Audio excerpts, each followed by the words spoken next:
Mga kapatid, kung tayo ay naniniwala na ang lahat ng mga bagay dito sa mundo, maging ang buhay ng tao, ay may kawakasan. Lahat ng nilalang ng Diyos ay may wakas. At mga kapatid, ang wakas ng masasamang tao ay kaparusahan.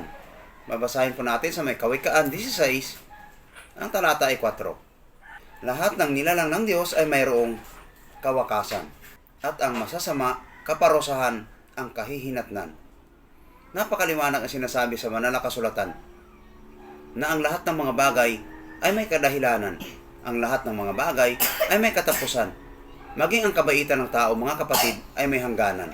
Subalit, ang masasama, sabi ng banal na kasulatan, kaparusahan, ang kahihinatnan o patutunguhan. At walang ibang kaparusahan, mga kapatid, na kahinatnan ng taong masasama, kundi ang nagniningas na apoy at asopre sa impyerno. Maraming salamat po sa Diyos ang lahat ng kapurihan, magpakailanman. Amen.